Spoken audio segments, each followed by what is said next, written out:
ہمارے حضرت علامہ مسعود الرحمن عثمانی شہید رحمۃ اللہ علیہ چند دن قبل ان کو شہید کر دیے گئے۔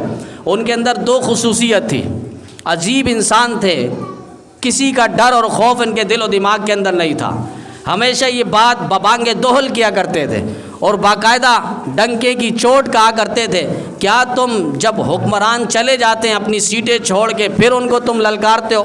جب وہ حکومت کی کرسی میں بیٹھا ہے اس وقت اس کو للکارو نا، اس کی غلطیاں دکھاؤ نا، جب وہ چلا جاتا ہے تو اب ہر بنگی اور چپڑاسی بھی کھڑا ہو کے اس کے خلاف بات کر سکتا ہے۔ یہ ان کے اندر عادت تھی، اور جس کا نام لیتے تھے سیدنا ابوبکر صدیق رضی اللہ تعالیٰ عنہ، اس دن انہی کے ترانے گاتے ہوئے انہی کے نام پر وہ قربان نے انسان کو دنیا پہ بھیجا ہے اور اس کا ایک مقصد ہے کہ اللہ کی عبادت، اللہ کی معرفت، اللہ کی پہچان کرتے ہوئے زندگی بسر کرنا اور آخرت کی کامیابی، تمغے، انعامات، جنت اور جنت کے محلات حاصل کرنا، یہ اصل کامیابی ہے۔ موت کے بعد قبر کے عذابات سے بچ جانا، حشر میں جانے کے بعد جہنم کے عذابات سے بچ جانا، یہ اصل کامیابی ہے۔ فمن زحزح عن النار وادخل الجنۃ فقد فاز۔ اللہ تعالیٰ نے بھی فرمایا کہ جسے جہنم سے دور کر دیا گیا، دوزخ سے دور کر دیا گیا اور جنت پہ داخل کر دیا گیا، حقیقتاً یہی شخص کامیاب ہے۔ اور امام الانبیاء، فخر الرسل، تاجدار حرم امام الانبیاء صلی اللہ علیہ وسلم بھی اسی مقصد کے لیے مبعوث ہوئے ہیں، انسانیت کی کامل رہنمائی کے لیے، اور ہر پل کے اندر انہوں نے رہنمائی کی، جنت کی یقین اور بشارتیں، وعدے اور جنت کے کام افعال دکھلائے اور بتلائے ہیں، اور جہنم کے اعمال سے بچنے کی تلقین کی ہے۔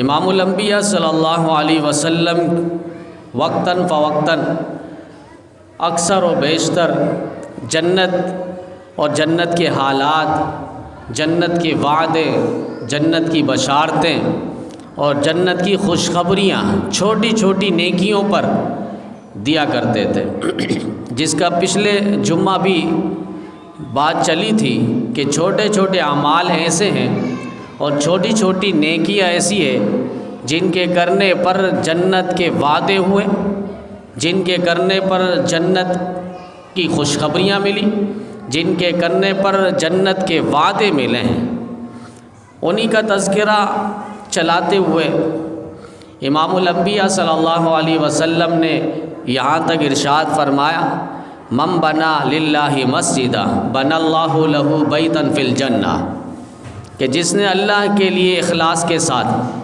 مسجد کی تعمیرات کے کام میں حصہ لیا، مسجد بنائی، فرمایا اسے اللہ تعالیٰ انعام کے طور پر جنت پہ گھر بنا کر دیں گے۔ بظاہر یہ کام بہت آسان نظر آتا ہے، اور یقیناً جس کے پاس اللہ نے مال و دولت کی فراوانی دی وہ مسجد میں بڑھ چڑھ کر حصہ ڈالتے ہیں اور ملاتے ہیں، تو ایسے لوگوں کے لیے خوشخبری، انما یعمر مساجد اللہ من آمن باللہ والیوم الآخر۔ اللہ تعالیٰ نے اہل ایمان کی نشانیاں ذکر کی ہیں، ان میں پہلی نشانی کہ جو مسجدیں بناتے ہیں، یہ مسجدیں بنانا، یہ شاعر اسلام کی تعمیرات میں حصہ ڈالنا، یہ ایمانیات میں سے پتہ چلتا یہ بندہ مومن ہے، مسلم ہے، اس کے دل کے اندر اسلام کا درد ہے، غم ہے، اور اسے نبی کریم صلی اللہ علیہ وسلم کی تعلیمات کا علم ہے کہ یہ مسجدیں بنا رہا ہے۔ اور احادیث میں نبی علیہ السلام نے جو فرمایا کہ جو اللہ کے لیے مسجد بناتا ہے، دکھلاوے کے لیے نہ ہو، للہ فی اللہ اخلاص کے طور پر لوگ نماز پڑھے، ذکر اذکار کرے، عبادات کرے، ریاضات کرے، مناجات کرے، اس غرض سے وہ مسجد بناتا ہے، اسلام کا شاعر ہے، اسلام کی نشانی ہے، اسلام کی سربلندی ہے، اور اسلام کی عظمت ہے، اسلام کا مینار ہے مساجد، اور اس کی تعمیرات میں یہ حصہ ملاتا ہے، یہاں تک کہ چڑیا کے گھونسلے کے برابر بھی اگر کسی کی طاقت ہے، استطاعت ہے، گنجائش ہے، وہ بھی اتنا حصہ ملاتا ہے، تو اسے بھی یہ خوشخبری ہے کہ اسے بھی اللہ تعالیٰ جنت عطا فرمائیں گے، اس کا گھر اللہ تعالیٰ جنت پہ بنائیں گے۔ اب یہ ایک نیکی ہے۔ اسی طریقے سے آیت الکرسی ہے، ہر فرض نماز کے بعد جو آیت الکرسی کا اہتمام کرتا ہے، لم یمنعہ من دخول الجنہ الا ان یموت، موت کے علاوہ کوئی اور چیز جنت پہ داخل ہونے سے اس شخص کے لیے مانع نہیں ہے، یعنی کوئی اور چیز اس کے لیے رکاوٹ نہیں ہے، یہاں یہ انتقال ہوگا، بس موت نے آنی ہے اور یہ جنت پہ داخل ہو جائے گا۔ واضح حدیث ہے کہ ہر فرض نماز کے بعد آیت الکرسی کا اہتمام ہو، زیادہ ٹائم بھی نہیں لگتا، اور یہ آیت الکرسی بڑی اہمیت کا اور فضیلت کا حامل رکھتی ہے۔ اس کے اندر توحید ہے، اس کے اندر صفات ہے، اس پر اللہ تعالیٰ نے ذات باری تعالیٰ کا ذکر کیا ہے۔ پورے قرآن کریم میں یہ ایک واحد آیت ہے جس کے اندر اللہ تعالیٰ نے 18 قسم کی صفات کو ذکر کیا ہے۔ اللہ لا الہ الا هو الحی القیوم، لفظ اللہ یہ اللہ تعالیٰ کا ذاتی نام ہے، لا الہ الا هو الحی القیوم، اللہ حی بھی ہے، اللہ قیوم بھی ہے، اللہ نیند سے اونگ سے پاک ہے، اللہ وسیع ہے، اللہ علیم ہے، اللہ عظیم ہے، اللہ علی ہے، اللہ عظیم ہے، اللہ بزرگ و برتر ہے، اللہ عظمت والا ہے، اللہ ساری شے پر قدرت رکھنے والا ہے۔ یہ 18 قسم کے صفات کو اللہ تعالیٰ نے آیت الکرسی کے اندر جمع فرمایا۔ پورے قرآن کریم میں کوئی ایسی آیت جس میں 18 قسم کے علوم اور صفات کو ذکر کیا ہے وہ آیت الکرسی ہے۔ ہر فرض نماز کے بعد ہمارے شیخی و سندی حضرت مولانا مفتی ظفر علی خان صاحب رحمہ اللہ فرمایا کرتے تھے، چونکہ ہر فرض نماز کے بعد بعض ایسی نماز فرض جس کے بعد سنتیں ہیں، اور سنتوں کا اتصال ہونا ضروری ہے فرض نماز کے بعد، کہ فرض اور سنت کے درمیان انفصال نہ ہو، یعنی اتنا آپ وقت نہ گزاریں کہ وہ سنت پھر سنت نہ رہے۔ سنت کا معنی ہی حضرت ارشاد فرمایا کرتے تھے کہ اس سنت کو فوری طور پر ادا کریں، بس جگہ بدلتے بدلتے، اگر آپ گھر میں اہتمام کرتے ہیں اچھی بات ہے، تو گھر میں جاتے جاتے راستے میں ٹھہر کر بھی کسی سے بات نہ کریں، یعنی سنت کے درمیان اتصال ہو، انفصال نہ ہو۔ تو ان سے جب کہا گیا اور پوچھا گیا آیت الکرسی کو پھر کس طرح پڑھے، حدیث میں تو فرض نماز کے فوراً بعد ہے، انہوں نے کہا جگہ بدلتے بدلتے آپ آیت الکرسی پڑھ لیں، اٹھتے اٹھتے قیام میں آپ آیت الکرسی پڑھ لیں، پڑھ سکتے ہیں، کوئی مشکل نہیں ہے، اہتمام ہو، دل میں لگن ہو، محبت ہو، آیت الکرسی انسان پڑھ لیتا ہے۔ لم یمنعہ من دخول الجنہ الا یموت، سوائے موت کے کوئی اور چیز اس کے لیے مانع نہیں ہے، رکاوٹ نہیں ہے جنت پہ داخل ہونے کے لیے۔ یہ آیت الکرسی ہے، سب سے عظیم آیت قرآن کریم کے اندر وہ آیت الکرسی ہے۔ بخاری شریف میں باقاعدہ حدیث ایک واقعہ ابو ہریرہ رضی اللہ تعالیٰ عنہ سے مروی ہے، اور وہ فرماتے ہیں کہ آیت الکرسی کی اتنی بڑی فضیلت وہ تو اپنی جگہ، لیکن واقعہ ذکر کرتے ہیں کہ مال کی حفاظت، جان کی حفاظت، پڑوسی کی حفاظت، آپ پڑھیں گے تو آپ کے پڑوسی کی اللہ تعالیٰ حفاظت کروا دیں گے، گھر کی حفاظت، عزت کی حفاظت، چار دیواروں کی حفاظت اس ایک آیت الکرسی کی برکت سے۔ حضرت ابو ہریرہ رضی اللہ تعالیٰ عنہ فرمانے لگے صدقۃ الفطر کے کچھ مال آئے تھے، تو نبی علیہ السلام نے میری نگرانی لگائی کہ آپ نے ان مالوں کی حفاظت اور نگرانی کرنی ہے۔ میں ان مالوں میں نگران ہو گیا، رات میں اچانک ایک شخص آیا، پراگندہ حال تھا، اور وہ وہاں سے غلہ اناج وغیرہ اٹھا کر لے کر بھاگنے لگا۔ میں نے اسے پکڑ لیا، اب وہ منت سماجت کرنے لگا. میں نے کہا نہیں تمہیں ایسے نہیں چھوڑوں گا, میں نبی علیہ السلام کی دربار میں لے کر جاؤں گا, پھر اس کے بعد تمہیں جو ہونا ہے وہ ہوگا. اس نے منت سماجت کی, رونا دھونا دکھایا اور کہا کہ میرے بچے ہیں, بال ہیں, بیوی ہیں, انہیں پریشانی ہے, انہیں بھوک ہے, بھوک ستا رہی ہے, لہٰذا یہ میں کہا کہ نہیں یہاں سے کچھ نہیں لے جا سکتے. بالآخر وہ غائب ہو گیا, بھاگ گیا. نبی علیہ السلام نے حضرت ابو ہریرہ کو فجر کی نماز کے بعد پوچھ لیا. ابو ہریرہ کوئی آیا تھا؟ کہا کہ اللہ کے رسول ایک شخص آیا تھا اور وہ اس طرح منت سماجت کرنے لگا, میں نے اسے چھوڑ دیا. نبی علیہ السلام نے فرمایا آج کی رات بھی وہ آئے گا. ابو ہریرہ پریشان ہو گئے اور کہا کہ اللہ کے رسول فرما رہے ہیں وہ شخص آئے گا. بڑے طاق سے بیٹھ گئے. پھر وہ رات کے اندھیرے میں درمیانی رات وہ آیا, اسی طرح غلہ اٹھا کر بھاگنے لگا. پھر ان کو پکڑ لیا, دبوچ لیا, منت سماجت کرنے لگا. ابو ہریرہ نے چھوڑ دیا. پھر نبی علیہ السلام نے اسی طرح پوچھ لیا. 3 دفعہ یہ واقعہ ہوا. ابو ہریرہ نے فرمایا آج کی رات آئے گا تو میں اسے چھوڑوں گا نہیں. یہ طاق میں بیٹھ گئے. وہ شخص پھر آیا, پھر پکڑ لیا. منت سماجت کرنے پر انہوں نے نہیں چھوڑا. انہوں نے کہا کہ مجھے چھوڑ دو, میں ایک تمہیں سچی بات کہنے لگا ہوں. کہا وہ کیا؟ کہا آیت الکرسی جہاں پڑھی جائے گی وہاں ہمارا داخلہ نہیں ہو سکے گا, وہاں ہمارا ایڈمیشن نہیں ہو سکے گا.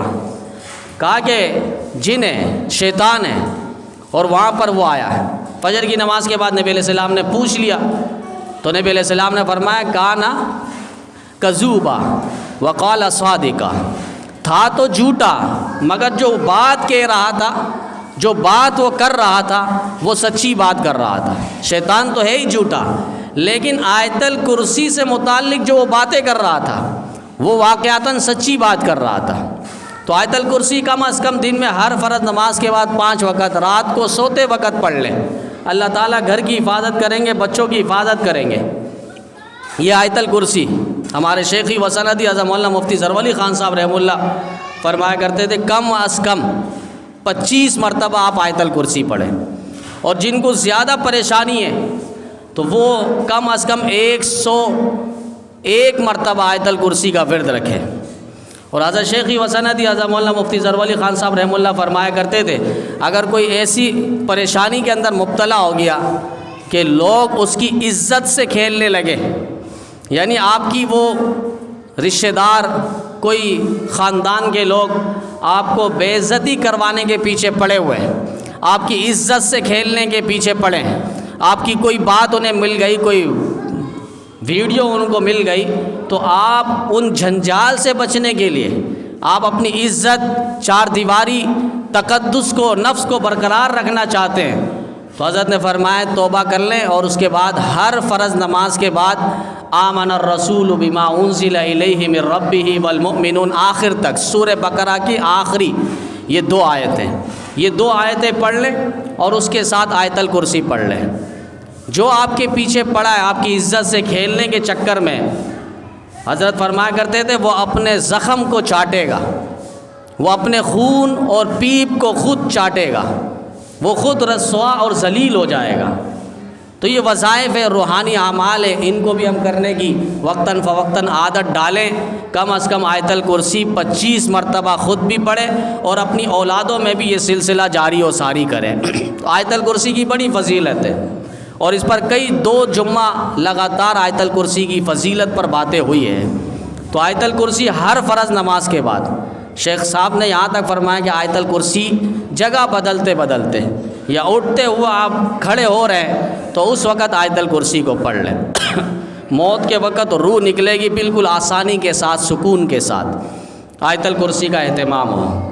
تو فرمائیں جو آیت الکرسی پڑھتا ہے اللہ تعالیٰ اسے جنت پہ داخل کرے گا. یہاں موت ہوگی اور وہاں اس کو جنت پہ داخل کر دیا جائے گا. اتنی بڑی فضیلت ہے. اس کے علاوہ سید الاستغفار, یہ سید الاستغفار جس کے بارے میں پچھلے جمعہ بھی بات ہوئی تھی کہ آپ صبح پڑھیں گے, شام ہونے سے پہلے اگر یہ شخص دنیا سے چلا گیا, فوت ہو گیا, یہ جنت پہ داخل ہوگا. اور اگر شام کو پڑھ لیا صبح ہونے سے پہلے اگر یہ انتقال ہو گیا جنت پہ داخل ہوگا. یہ چھوٹے چھوٹے اعمال ہیں جس پر جنت کے وعدے ہوئے, جنت کی بشارت اور خوشخبری احادیث کی روشنی میں امام الانبیاء صلی اللہ علیہ وسلم نے دی ہے. پھر ایک بات ہوئی تھی, الامرأۃ اذا صلت خمسہا,